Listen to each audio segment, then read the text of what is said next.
Hello, everybody. Welcome to my another program. Today's guest is Yoroko Tasumi. She teaches English in Tokyo, and she's from Osaka, and she's here to talk with me about cultural differences in terms of communication between Osaka and Tokyo. Welcome. Welcome Yeah, to this thank you program. for having me. Yeah, thank you for having me. Yeah, my name is Yoriko, and I teach English at a vocational school in Tokyo. And I'm also a private English teacher. I teach small children in my neighborhood. I live in Saitama now, but I'm from Takarazuka city near Osaka.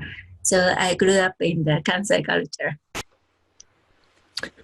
So we've been kind of talking about this a little bit in the past, but so tell me, so how would you like to start? Do you want to start describing Tokyo, people's way of communicating with each other, or do you want to start from Osaka way? Or...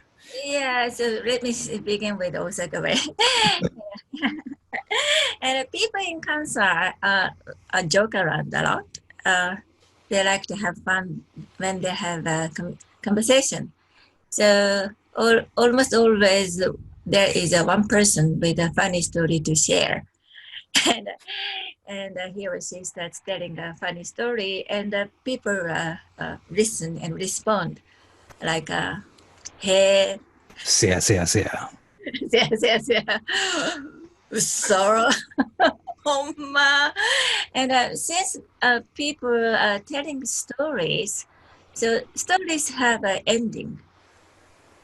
So oftentimes, almost always, the stories that Kansai people tell end with funny punchlines, funny conclusion, and people laugh. And then next person starts telling a story. You think how people... In Japanese, punchline is ochi. Yeah, ochi. So this is how people in Kansai enjoy conversations. Some of my audience study Japanese, and ochi, like ochiru is to drop, but ochi, punchline, dropping line. Punchline. So the story that the Kansai people tell end with funny punchline, and then people laugh, and then next person starts telling his or her story. So we sort of like take turns in telling and sharing funny stories. This is how people in Osaka or Kansai enjoy conversation. Which actually is the same in the U.S. People tell the stories all the time, taking turns. That's what happens at a reception table, dinner. Yeah, so it's really similar. Yeah, I have heard people say in the past that Americans are like Osaka people. Yeah. But it's not just Americans, but generally speaking, many. Yeah, I think this is one of the reasons why usually people from Kansai are better at speaking English. They know how to get a conversation rolling, because we grew up with this culture from we are small children. That's why I think people from Kansai are usually better at speaking English. So let's move on to the next section describing how it is in Tokyo, please. Yeah, so I came to Tokyo when I was 27, and I was very much surprised how people here had a conversation. And people are very nice, very kind and polite and very nice. And people like to talk, but they are always careful not to hurt other people's feelings. And then they just talk. They don't tell stories. So that's why they talk endlessly because there is no ending. If there are no time constraints, probably they keep talking. It sounds no end. Sounds paradoxical because I know in Osaka they talk and talk and talk. So people from Tokyo may think that, oh my God, they talk forever. But you're saying people in Tokyo are the ones who talk forever because there's no story structure. Yeah, no story structure. So that's why I didn't get the point. Why are they doing this? And people are very careful not to hurt other people's feelings. The way the Kanto people respond is very different from Osaka people. they often say, そうなんだ。そうなんですね。そうなんですね。そうなんだ。But so for me, そうなんだ means nothing. It's not a surprise. It's not an agreement. It's not a disagreement. So because they are so afraid of hurting other people's feeling, they choose a kind of neutral response. So there is no exchange of feelings. そうなんですね。Yes, that's right. そうなんだ. So it's kind of boring response. And when I first came here, I thought it is almost like a exchange of meaningless monologue going nowhere and meaningless responses. If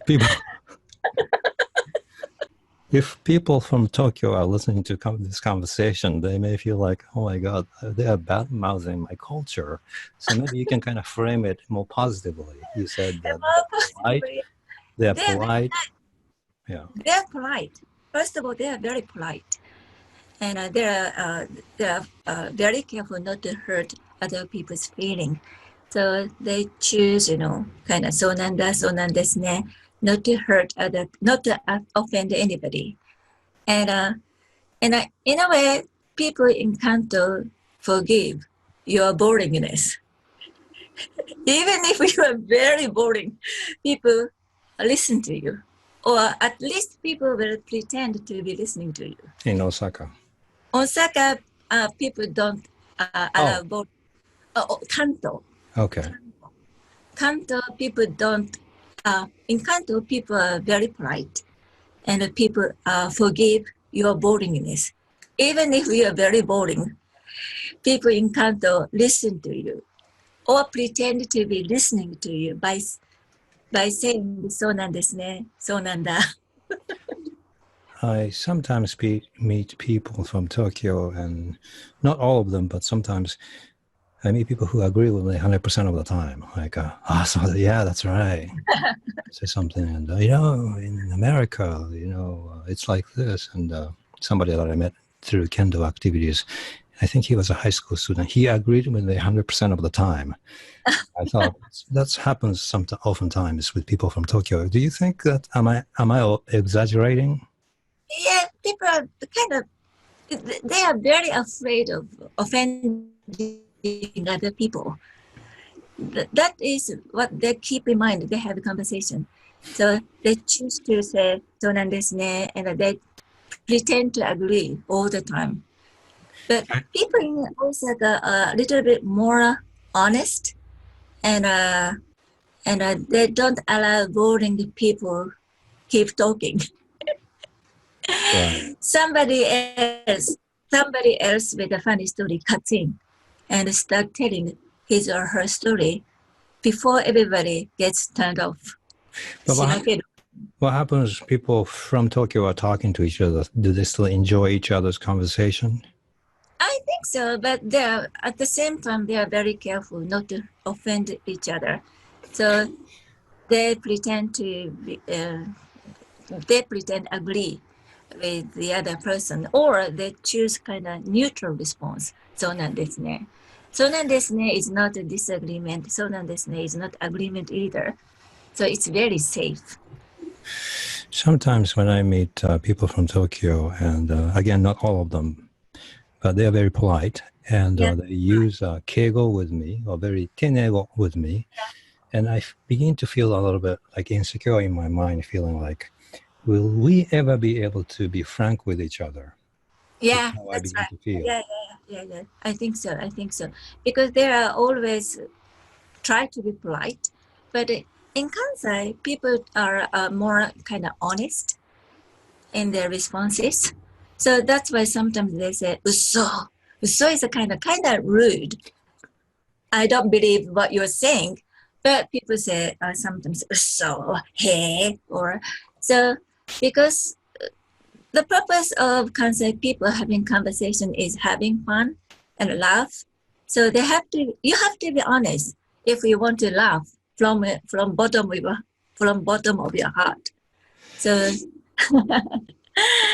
I think that is the big difference between Kanto and Kansai. Many people in Tokyo, of course, want to speak English. They study English. Maybe they can study how Kansai people communicate with people.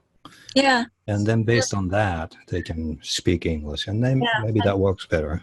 Yeah, I think so. And I think in the Kansai people are not only speaking English. I think there are, or we are, I'm one of the Kansai people, we are good at communicating. I need to ask you one more question, and this is a horror story of Kansai people. In Japanese, 一生責められる. Say something funny or you make an error, silly mistake in front of Kansai people, and they will forever, how can I say this, keep that out to you like a joke. Yeah, but I think it's the kind of exaggeration. People usually don't do that, but we like to tease each other in a fun way, not in a serious way. So that's why people say it's so similar. So I will never forget your mistake. But usually people will forget, so you don't have to worry about that too much. And it's a kind of joke. 本当ですか? Is that true? Yeah, true. Yeah. Okay. People are forgetful. What I heard is that if like somebody make a silly mistake, like I don't know, like calling somebody by a wrong name, and then if you try to deny, or if you try to like feel like if you try to, or if you say don't say that anymore, then people will still continue to talk about it. Is what I heard. So you have to just let yourself being teased and. Yeah, but it's kind of it's a kind of joke, and it's a sign that that person remembers you. So it's you don't have to take that seriously. It's a form of affection. So people from Tokyo don't have to worry about going to Osaka and. Yeah, but in Kansai, but people are a little bit more aggressive, more active when they participate in a conversation. So if you don't have anything funny to share, you may end up listening all the time. Okay. Thank you very much, Yoriko. I think people outside of Japan who are interested in Japanese culture enjoyed this conversation. Hopefully they may ask you questions underneath this video. Okay. Thank you. Thank you. And I'm very... I enjoyed this session. Thank you. Thank you.